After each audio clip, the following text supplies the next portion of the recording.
Os apoiadores de Napoleão criaram uma lenda envolvendo botões de estanho para justificar seus fracassos de guerra. Mas no caso de Putin, as viúvas desse ditador precisaram ser mais criativas. Este é o Visão Libertária, sua fonte de informações descentralizadas e distribuídas. Em junho de 1812, o exército de Napoleão reunia 600 mil homens. No entanto, em dezembro do mesmo ano, a Grande Armada tinha menos de 10 mil em seu contingente. O que teria acontecido em tão pouco tempo para dizimar o exército de Napoleão? Há quem diga que tudo foi devido a um botão, e Putin está no mesmo caminho de derrota. A Rússia já perdeu quase 90% dos seus soldados desde o início da invasão à Ucrânia, além de diminuir drasticamente o número de blindados. Não lembra muito a história de Napoleão? Bem, o fato é que as semelhanças não param por aí. Mas calma, nós chegaremos lá. Fique até o final para descobrir. A história da luta de Napoleão Bonaparte começa em 1794, durante a Revolução Francesa, quando foi preso por associação aos jacobinos, mas por conta de guerras e expedições na África, foi solto por auxiliar o país nessas batalhas, nas quais adquiriu poder e respeito no exército francês. Já no último ano da Revolução, em 1799, Napoleão deu um golpe de Estado conhecido como 18 de Brumário, assumindo o poder no cargo de cônsul. Seu governo foi caracterizado pelo autoritarismo, censuras, perseguições políticas e conquistas de novos territórios. Com a extensão das divisas francesas, a popularidade de Napoleão foi aumentando absurdamente. Aproveitando-se disso, convocou um plebiscito em 1804 e tornou-se cônsul vitalício. Ao perceber que não conseguiria invadir a Inglaterra, Napoleão decidiu impor um bloqueio continental ao país.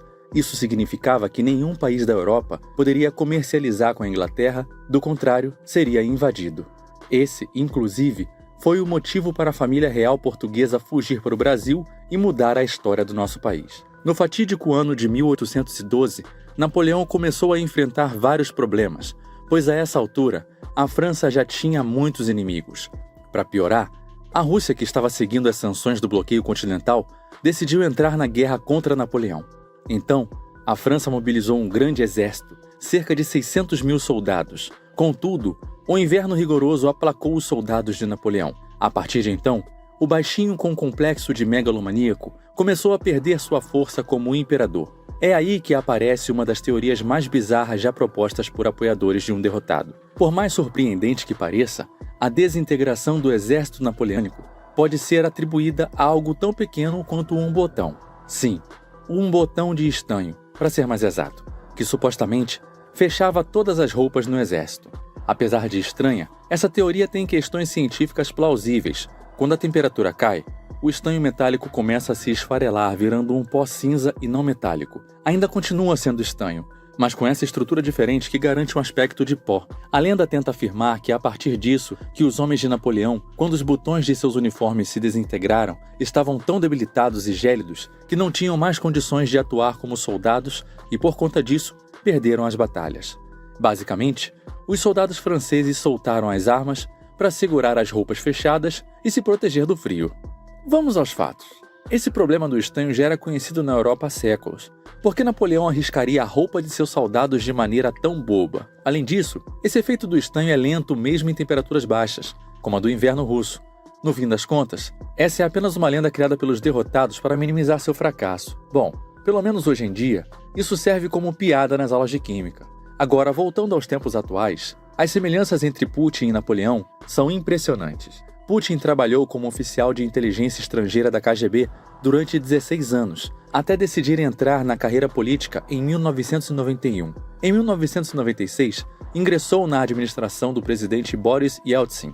Foi diretor do Serviço Federal de Segurança e depois secretário do Conselho de Segurança da Rússia antes de ser nomeado primeiro-ministro em agosto de 1999.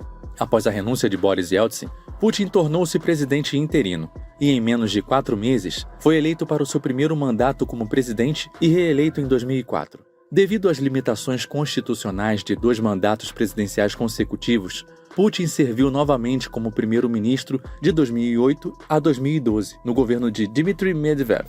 Porém, retornou à presidência em 2012 em uma eleição marcada por denúncias de fraudes e protestos. Em 2018, Putin foi novamente reeleito. Em abril de 2021, após um referendo, sancionou emendas constitucionais que lhe permitiam concorrer à reeleição mais 2 vezes, potencialmente estendendo sua presidência até 2036. Algo muito semelhante ao que foi feito por Napoleão, como explicamos no início do vídeo. Napoleão acreditava que suas ideias expansionistas eram legítimas e achava que faria o que bem entendesse, incluindo invadir qualquer nação. Porém, em 1812, Napoleão foi confrontado por uma Europa unida e ressentida com sua prepotência. A história não é muito diferente com Putin. O ditador russo acredita que pode invadir países por motivos que inventa da cabeça dele. A recente entrevista de Putin com Tucker Carlson deixou isso bem evidente. Putin está preso no passado, e ele não consegue aceitar que a União Soviética colapsou e que isso era inevitável. Putin sonha com uma nova União Soviética, mas agora sob seu comando. É claro que ele não fala isso abertamente, mas as suas ações deixam bem claro quais são seus planos. Semelhante a Napoleão, Putin estava colocando suas ideias de guerra em prática à medida que os outros países se mostravam subservientes às suas atitudes. Se engana quem pensa que ele invadiu a Ucrânia do nada. A tomada da Crimeia em 2014 foi apenas um teste para ver como a Europa e o resto do Ocidente reagiriam a isso. Os covardes do Ocidente, que deixaram de agir, deram ainda mais munição para esse tirano. De lá para cá, ele estava se preparando nos bastidores para a guerra atual que já completou 2 anos. Assim como Napoleão, em 1812, Putin agora enfrenta uma OTAN e uma Europa cada vez mais unida e hostil aos seus planos. A recente entrada da Suécia na OTAN evidencia o objetivo de encurralar ainda mais a Rússia. O presidente francês Emmanuel Macron discutiu o envio de tropas para a Ucrânia. Isso deixou Putin tão furioso que o Kremlin alertou que o conflito entre Rússia e a aliança militar se tornaria inevitável se os membros europeus enviassem tropas para lutar na Ucrânia. O próprio fato de discutir possibilidade de enviar certos contingentes de países da OTAN para a Ucrânia é um novo elemento muito importante, disse o porta-voz do Kremlin, Dmitry Peskov, a jornalistas quando questionado sobre as falas de Macron.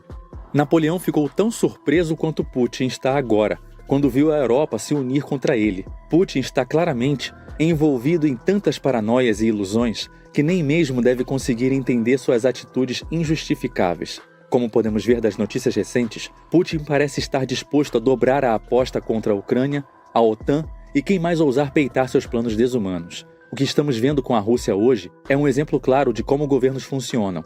Não existe governo bonzinho, pelo bem do povo. Todo poder, inevitavelmente, acaba caindo nas mãos de tiranos em algum momento, o que leva milhões de inocentes ao sofrimento. Aparentemente, também estamos caminhando para isso aqui no Brasil, agora com o Molusco. Putin e Napoleão têm muitas semelhanças, mas no caso de Putin, sua derrota não poderá ser creditada aos botões dos soldados na guerra quando seu poder finalmente se esfarelar. A culpa será apenas dele mesmo. Obrigado por sua audiência. Esse artigo foi escrito por JJ Liber, revisado por Coreia com K, produzido e narrado por mim, Leafar. Escreva artigos você também. Acesse visãolibertaria.com. Se você gostou do vídeo, compartilhe em suas redes sociais. Caso deseje ser avisado de outros vídeos, inscreva-se no canal e depois clique no botão da campainha. Um abraço e até a próxima.